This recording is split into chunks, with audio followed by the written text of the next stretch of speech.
un podcast de Cooperativa. Suman 350 las hectáreas arrasadas por incendio en Bichuquén. Hay 2 focos aún activos, 2 personas lesionadas, 3 segundas viviendas destruidas. Tenso desalojo en la toma Santa Marta de Maipú con intento de agresión al alcalde. Al menos 20 viviendas ya han sido demolidas, hay 4 detenidos. El municipio ofrece plan de arriendo temporal para los habitantes que lo requieran. En Cooperativa, el ministro de Justicia explica la tesis de sabotaje en Gendarmería y responde al presidente electo descartando que haya un cuestionamiento a la institución. Liberaciones erróneas habrían disminuido en los últimos años, destaca La Moneda. En medio de flancos por autodeterminación y la embajadora Pacaratí, el presidente Boric prepara una visita a la isla de Rapa Nui para el término de esta semana. Pese a que continúa de vacaciones, Kast retoma actividades públicas y se reúne con alcaldes de la región de los lagos. El gobierno se defiende de críticas por incumplimiento de la regla fiscal por tercer año consecutivo. Este fue el gobierno que tuvo que contener el gasto, dijo la ministra vocera, y recordó la tarea de estabilización, dijo, posterior a la pandemia. Doble homicidio frustrado en la toma Dignidad de la Florida. La situación se dio cuando las víctimas celebraban un cumpleaños. Israel exige a Hamás desarme total en Gaza en 60 días para sostener la tregua. En Múnich, Europa marca distancia con la Casa Blanca. Alianza, pero con condiciones. Y en el deporte, esta tarde, Garín y Tavilo debutan en el ATP 500 de Río. En el fútbol, en Colo-Colo, preocupación por la lesión de Javier Correa. Estás escuchando el podcast de El Diario de Cooperativa. Una presentación de cooperativapodcast.cl. Partamos con información del Maule, con la alerta roja por el incendio que sigue afectando a la comuna de Bichuquén. Hay cerca de 350 hectáreas arrasadas. El presidente Boric reiteró el llamado a la responsabilidad de la población, ya que estamos ante un nuevo episodio de temperaturas extremas. Matías Ojeda, buenas tardes. Buenas tardes, Verónica. El incendio forestal que viene afectando desde el sábado 14 de febrero el sector de Bichuquén, en la región del Maule, mantiene la alerta roja con el fin de realizar un despliegue priorizado de recursos en el sector. El incendio aún se mantiene en combate y en el lugar se encuentran desplegadas 18 compañías de bomberos, además de 8 brigadas de CONAF trabajando en la emergencia, junto a 4 aviones cisterna, 3 helicópteros y entre otra ayuda movilizada. Desde Senapred, el director regional del Maule, Carlos Bernal, se refirió a las últimas actualizaciones de la emergencia. El incendio a esta altura ya está en combate con recursos aéreos desde las 8 de la mañana. Tenemos tanto aviones como helicópteros livianos, medianos, trabajando en este incendio forestal de Bichuquén. Producto de este incendio, 2 brigadistas de CONAF lesionados que fueron atendidos y ya están en sus domicilios en reposo, sin mayores consecuencias. Hasta el momento no tenemos mayor afectación a estructuras críticas ni a civiles, producto de este incendio forestal. El día de hoy la estrategia es contener 2 puntos que quedan para tenerlo totalmente contenido. Además de las 2 personas heridas, el alcalde de Bichuquén, Patricio Rivera, actualizó con la última información de las afectaciones. Empezaron más temprano que ayer a trabajar hoy día los apoyos aéreos, ya están combatiendo desde antes las 9. Tenemos 2 focos que están bien activos todavía, se están atacando eso, tanto con cuadrilla aérea como terrestre, y bueno, la evaluación es que ya llevamos cerca de 350 hectáreas que se han consumido. Bueno, los afectados en realidad hasta ahora han sido 3 casas, las 3 han sido segundas viviendas de personas que vienen a veranear acá. Han habido muchas con riesgo, pero las 3 son segundas viviendas.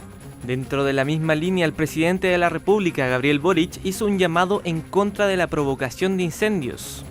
En este momento estamos con un incendio grande que ya ha quemado más de 300 hectáreas en el sector de Bichuquén.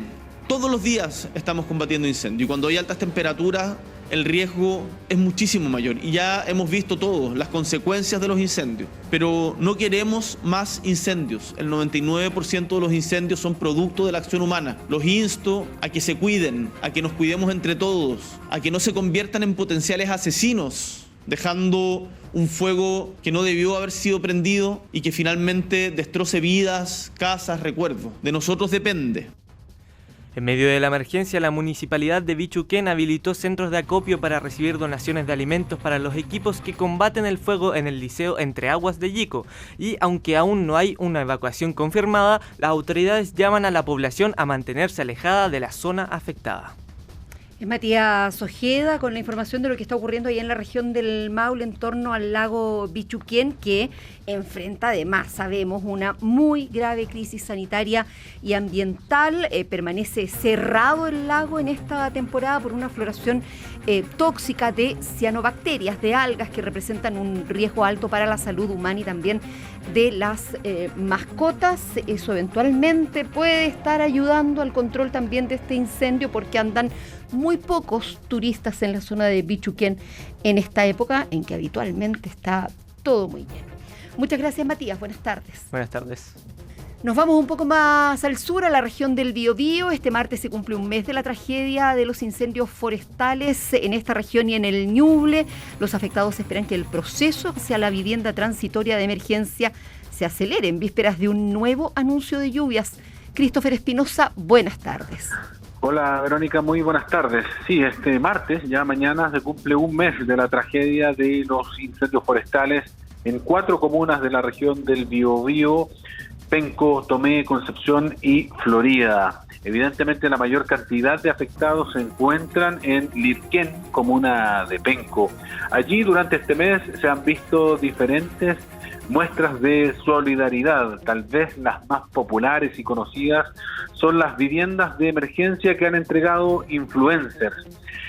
Una de las beneficiarias, la primera, la señora Meche, Mercedes Ruiz, y su hijo Juan Parra, rememoran que la solidaridad hoy día los tiene afortunadamente bajo un techo.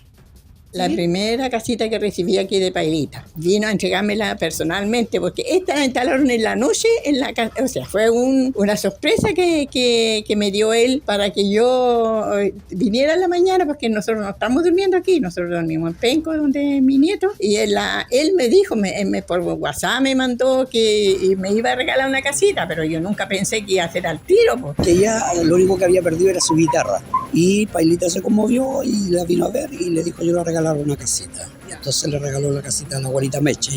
Ella feliz. Fue una sorpresa que después en la mañana, cuando ella llegó, estaba su casa ya instalada. Vinieron en la noche a instalar la casa. Se ve buena. Tiene 2 dormitorios, un living, comedor y un baño.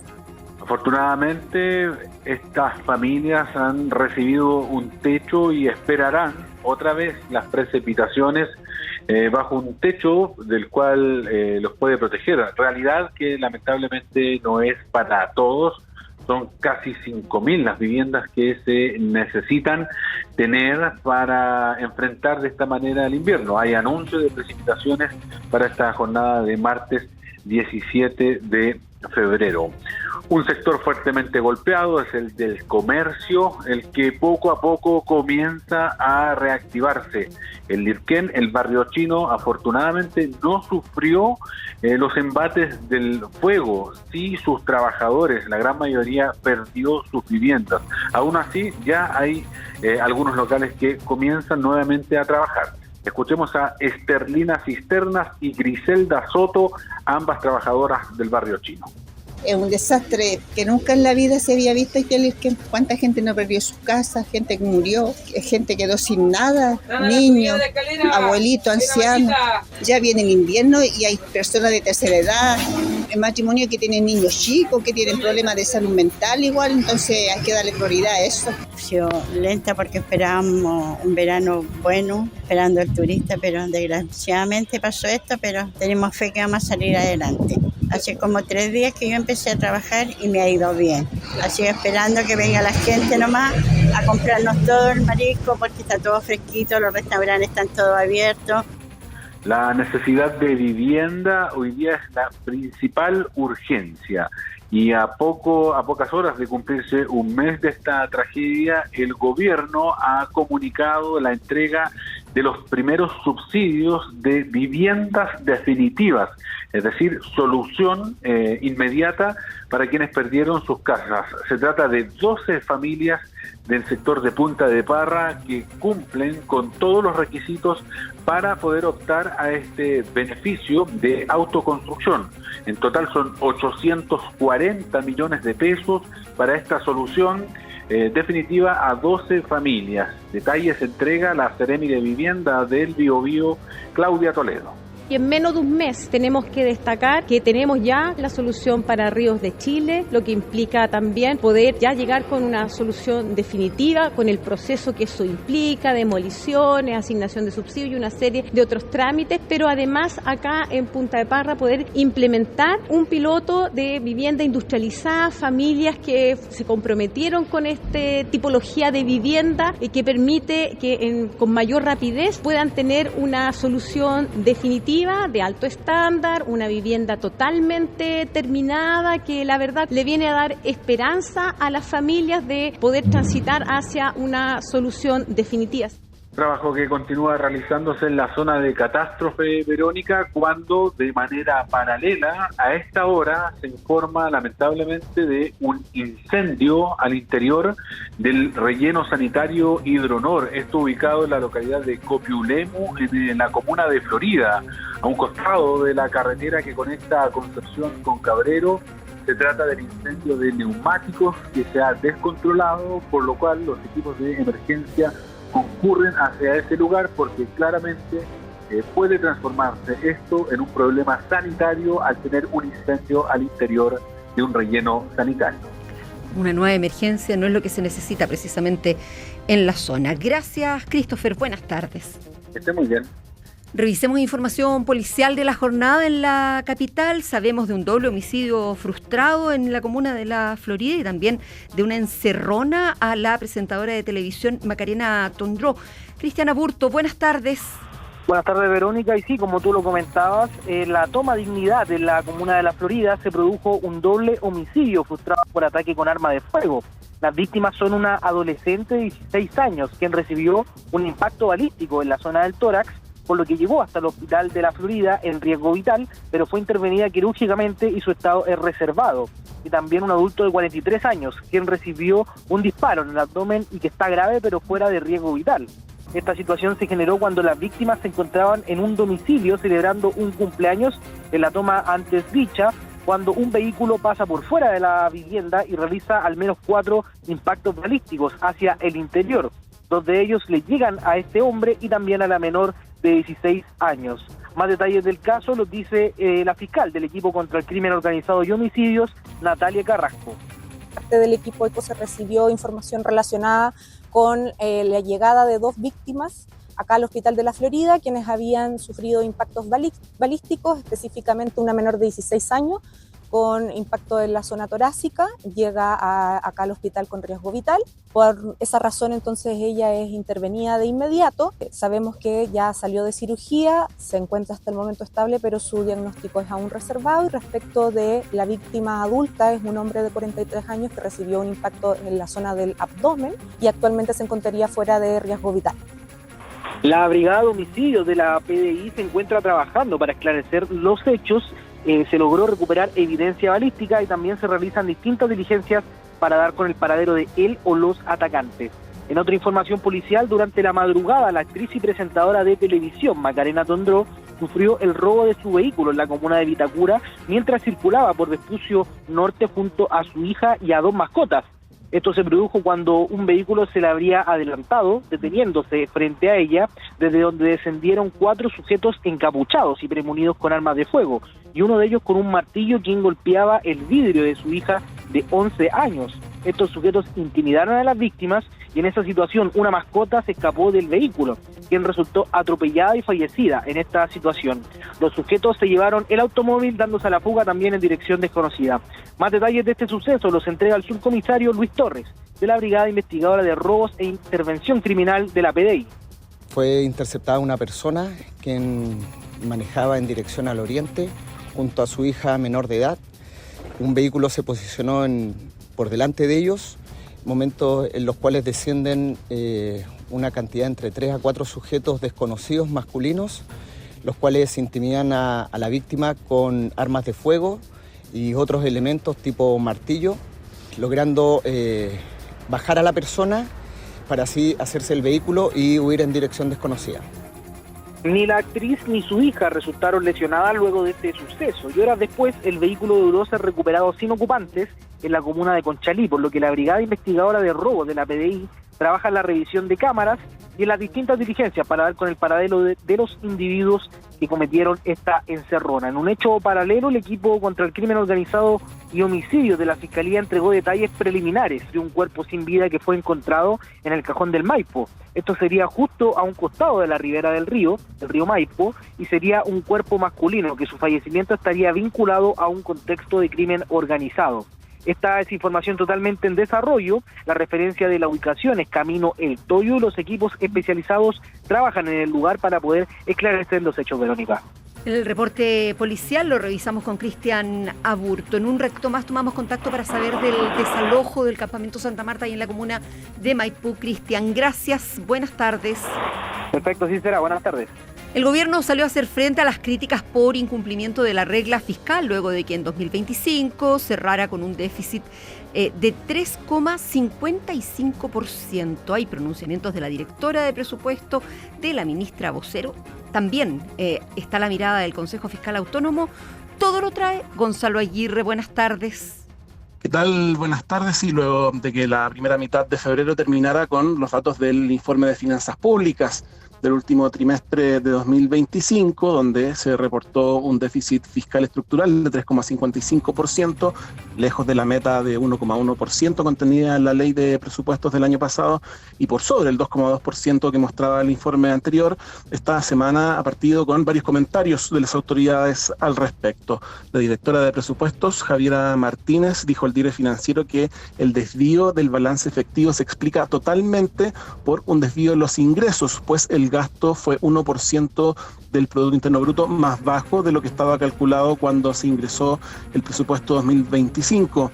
Y en Tele 13 Radio, la titular de la DIPRES comentó que lo que hace la regla en términos de los traspasos de Codelco al fisco es calcular ingresos efectivos teóricos, luego se restan los ingresos estructurales teóricos y eso da el ajuste cíclico, y hoy día, detalló, ese termómetro no está siendo un buen termómetro para medir la situación de cuánto es estructural o efectivo en términos de los ingresos.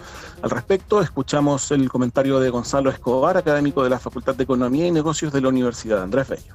El balance estructural lo que mide es principalmente lo que son los ingresos con los gastos fiscales, pero limpios del ciclo económico, es decir, sin considerar el ciclo económico, ¿ya? Es decir, la evolución del PIB. Por lo tanto, considera solamente lo que son los ingresos provenientes del cobre. Por lo tanto, tú podrías tener ingresos altos provenientes del cobre y sigues manteniendo el mismo nivel de gasto, puedes llegar a tener lo que es un déficit, seguir teniendo un déficit estructural. Sobre el panorama que enfrentarán a partir del 11 de marzo las nuevas autoridades, Martínez comentó que el escenario fiscal seguirá siendo desafiante para la próxima administración y las siguientes.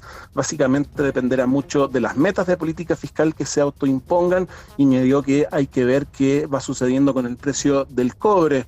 Abordó también el tema en la moneda la ministra vocera, Camila Vallejo, quien dijo que este fue el gobierno que tuvo que contener el gasto, y recordó el déficit por el financiamiento de la PGU de $2.000 millones al inicio de la actual administración. No nos olvidemos de todo lo que tuvimos que hacer fiscalmente para cuadrar y ordenar la caja fiscal después de un sobrecalentamiento de la economía que nos llevó a una inflación del 14%. Fueron parte de sus declaraciones, la escuchamos. Este gobierno garantizó el menor aumento de la deuda pública de los últimos 4 gobiernos al menos. Eso significa que estamos reduciendo los costos asociados al pago de las tasas de interés por concepto de deuda a la futura administración. Estamos hablando de un ahorro de alrededor de $1.000 millones anuales por no tener que pagar más intereses de deuda, gracias a que disminuimos o tuvimos el nivel más bajo de aumento de deuda gracias a la responsabilidad fiscal de este gobierno. Entonces, gasto contenido, menos crecimiento de deuda, es evidentemente la demostración de que hay una responsabilidad fiscal que va a garantizar que el próximo gobierno disminuya los gastos por intereses. En cuanto al resultado contenido en el informe de finanzas públicas y lo que tendrán que enfrentar como punto de partida las nuevas autoridades, hay también declaraciones desde el gran empresariado. Vamos a escuchar a la presidenta de la Confederación de la Producción y el Comercio, la CPC, Susana Jiménez.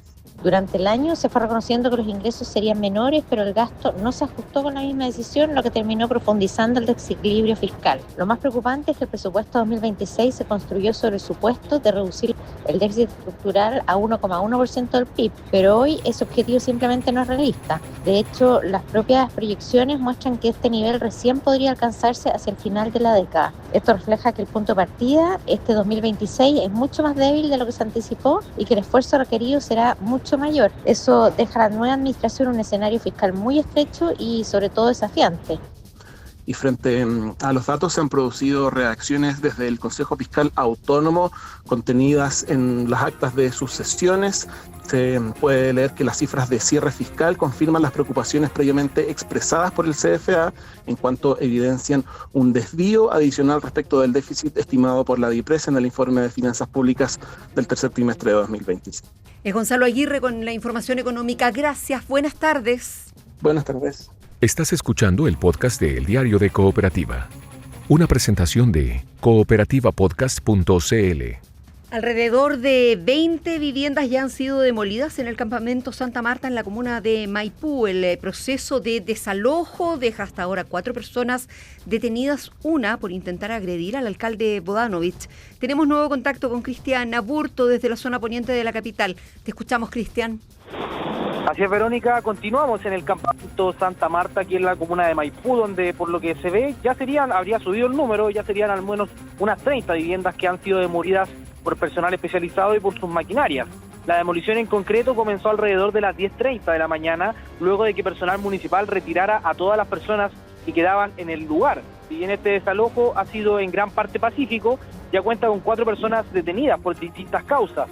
Los primeros, un matrimonio por resistirse y oponerse al desalojo, quienes se negaban a dejar en el lugar en el que vivían, además de un hombre con una mujer por insultos e intentos de agresión al alcalde de la comuna, Tomás Bodanovich. Es la única situación violenta que se ha vivido en esta jornada y quienes fueron detenidos por personal de Carabineros. Vamos a escuchar las palabras del alcalde Bodanovich, quien dice que desde el municipio intentan realizar este desalojo de la forma más humanitaria posible. Yo creo que lo primero que es importante de decir a todos es que esta es una toma ilegal de un terreno donde ninguna familia de las que habitan en este sector tiene derecho ni a estar en este lugar ni a tener una vivienda. Eso es lo primero. Aún en ese contexto, como municipio hemos decidido por tercera vez consecutiva hacer un proceso de desalojo con un enfoque lo más humanitario posible, donde se le ha ofrecido a todas las familias que habitan este campamento, sean chilenas, migrantes o migrantes en situación irregular, que tienen componentes de niños o niñas, personas con discapacidad o adultos mayores, un subsidio de arriendo transitorio para poder hacer una salida de la familia lo más tranquila posible, donde tengan un lugar al cual llegar. Son 102 las familias que desde 2022 se habían instalado en el lugar y según los catastros oficiales, allí vivían 375 personas, entre las cuales había 150 menores de edad y en un 91% de la población era de origen extranjero, con predominancia de la nacionalidad venezolana y también colombiana.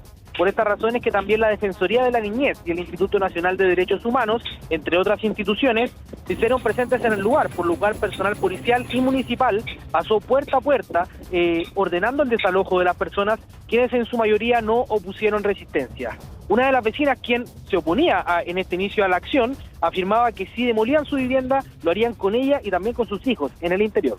A los que se llevaron de albergue allá, a todos se les perdieron sus cositas. Aquí están todos mis vecinos que lo pueden decir. Se pierden las pocas cosas que uno logra con sacrificio. Se le pierden las camas rotas, entonces en el momento de que la van a ir a buscar, porque ellos lo meten como que en una bodega, ya no consigue sus cosas como tal. Yo creo que me irán a tumbar con mis muchachos adentro, porque de verdad, ¿qué voy a hacer? Y yo me voy a quedar ahí hasta que me tumben con mis hijos allá adentro, será. Pero de verdad, entonces el riesgo que ellos están tomando, porque ¿cómo es posible que no te den una solución justa? Es más, nosotros no tenemos ni siquiera queremos quedarnos para siempre, pero por lo menos que sea un tiempo estimado. En el lugar también estuvieron presentes representantes del gobierno, como el delegado presidencial de la región metropolitana, Gonzalo Durán, y también el seremi de Seguridad Pública de la región, Alejandro Jiménez, quien se refirió al plazo en el que avisaron a quienes viven en la toma iban a ser retirados. El día de ayer se hizo una última reunión y visita de la municipalidad, se trabajó con las personas, varios se fueron, algunos decidieron quedarse y efectivamente hay menores. Se está trabajando con niñez, con la municipalidad, a efecto de que estas personas sean retiradas. Se notificó hace más de 15 o 20 días atrás, como corresponde por la normativa, puesto que se dicta un decreto alcaldicio y este tiene que ser notificado con 15 días mínimo antes de la ejecución del desalojo. Sin embargo, y no obstante eso, la municipalidad siguió concurriendo hasta el día de ayer, renotificando a las personas, es decir, las personas fueron notificadas de acuerdo al plazo legal, más una constante comunicación que tuvo la municipalidad. Este proceso de desalojo por la cantidad de viviendas que hay en el lugar no terminará hoy, sino que continuará mañana, que es el día que se espera que finalice la demolición de las viviendas. Y para varias de las personas que fueron retiradas, la Municipalidad de Maipú dispuso de un subsidio de arriendo transitorio, de emergencia y también de un albergue para las personas que lo necesiten, Verónica. La información con Cristian Aburto desde la comuna de Maipú. Gracias, buenas tardes. Buenas tardes. El ministro de Justicia explicó esta mañana aquí en el diario de Cooperativa su tesis de un eventual sabotaje en Gendarmería. Dice que las liberaciones por error son un fenómeno que se registra desde hace un par de gobiernos atrás. La Moneda le responde al presidente electo. Además, Mariano Reyes, buenas tardes. ¿Cómo estás, Verónica? Muy buenas tardes. La serie de liberaciones erróneas de internos han encendido la polémica en Gendarmería y sobre todo su relación con el gobierno. Solo la semana pasada se registraron 2 episodios de este tipo, sumando un total de 3 casos en lo que va del año y 8 en los últimos meses. Para el Ministerio de Justicia no se debe descartar ninguna hipótesis, menos la de un eventual sabotaje en la interna de Gendarmería como respuesta a la reforma que busca convertir a esta institución en una de orden y seguridad, lo que en los hechos la imposibilitaría de hacer agrupaciones gremiales o también organizaciones sindicales. Esta mañana el ministro de Justicia, Jaime Gajardo, estuvo en los estudios del diario de Cooperativa explicando sus declaraciones y aseguró que en los últimos años indicadores como riñas, fallecidos dentro de los penales, fugas de interno y liberaciones erróneas han disminuido. Así también le respondió al presidente electo José Antonio Kast, que al ser consultado en Puerto Varas llamó a no hablar mal de las instituciones. Lo escuchamos. No se trata de que uno hable mal de una institución o no, sino que lo que uno tiene que hacer es enfrentar los problemas que tiene la institución. Cuando usted quiere proteger una institución, lo que tiene que hacer es limpiarla de los malos elementos. La gran mayoría de los funcionarios de Gendarmería son personas honestas, trabajadoras, que desempeñan su labor en una situación muy compleja, pero lamentablemente tenemos funcionarios que se apartan de sus labores y generan verdaderas redes para ingresar elementos prohibidos. Lo que sabotaje, una palabra que no le gustó mucho a los dirigentes de Gendarmería. Lamentablemente nosotros no realizamos nuestro trabajo para complacer a ciertas personas. Lo que nosotros tenemos que hacer es ver qué es lo que necesita la institución. Bueno, hay cifras que tiene el Ministerio de Justicia que datan desde el año 2016, en el segundo periodo de la expresidenta Michelle Bachelet.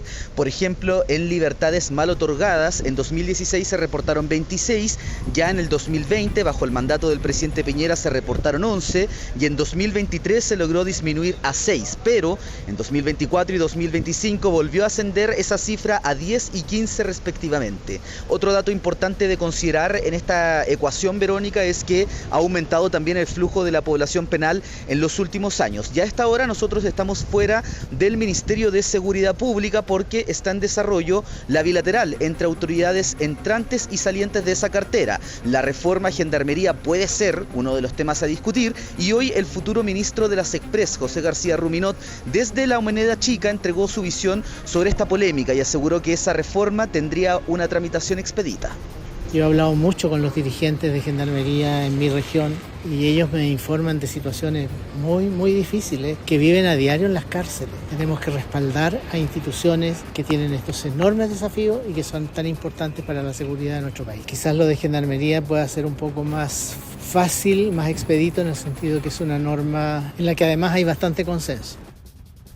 Bueno, a pesar de las explicaciones del ministro de Justicia, desde la Asociación de Funcionarios han insistido en que él debe presentar su renuncia al cargo por la seguridad y la dignidad del país, según dicen algunas asociaciones de funcionarios de Gendarmería. Nosotros nos quedamos a la espera de esta reunión en seguridad que partió a las 11 de la mañana, Verónica, y que podría durar hasta las 6 de la tarde. Y en paralelo, al final contarte, Verónica, que el presidente Gabriel Boric va a emprender una de sus últimas salidas fuera del continente. Va a estar en la isla de Rapa Nui, Nui, la Polinesia del Pacífico, desde este miércoles hasta el viernes. Hay varios temas dando vuelta, la polémica de la embajadora Manaji Pakarati, por ejemplo, y también el rechazo democrático que tuvo la propuesta para un gobierno autónomo dentro de la isla.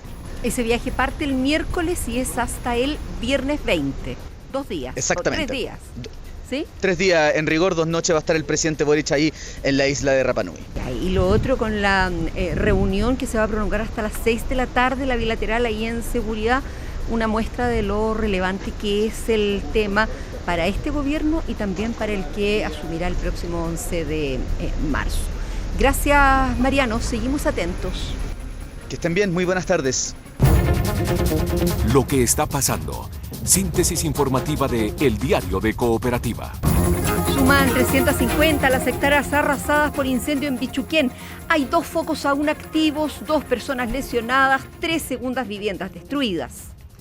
Tenso desalojo en la toma Santa Marta de Maipú con intento de agresión al alcalde. Al menos 20 viviendas ya han sido demolidas, hay 4 detenidos. El municipio ofrece plan de arriendo temporal para los habitantes que lo requieran. En Cooperativa, el ministro de Justicia explica la tesis de sabotaje en Gendarmería y responde al presidente electo descartando que haya un cuestionamiento a la institución. Liberaciones erróneas habrían disminuido en los últimos años, destaca La Moneda.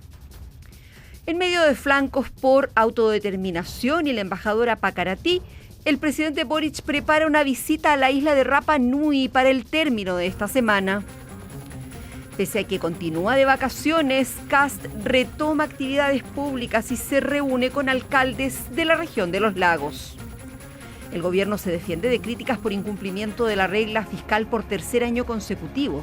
Este fue el gobierno que tuvo que contener el gasto, dijo la ministra vocera, y recordó la tarea de estabilización, dijo, posterior a la pandemia.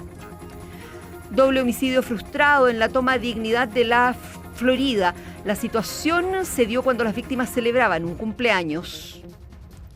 Israel exige a Hamas desarme total en Gaza en 60 días para sostener la tregua. En Múnich, Europa marca distancia con la Casa Blanca. Alianza, pero con condiciones. Y en el deporte, esta tarde, Garín y Tavilo debutan en el ATP 500 de Río. En el fútbol, en Colo-Colo, preocupación por la lesión de Javier Correa. Aquí termina el podcast de la segunda edición de El Diario de Cooperativa. Encuéntralo de lunes a viernes en cooperativapodcast.cl o en tu plataforma de audio favorita.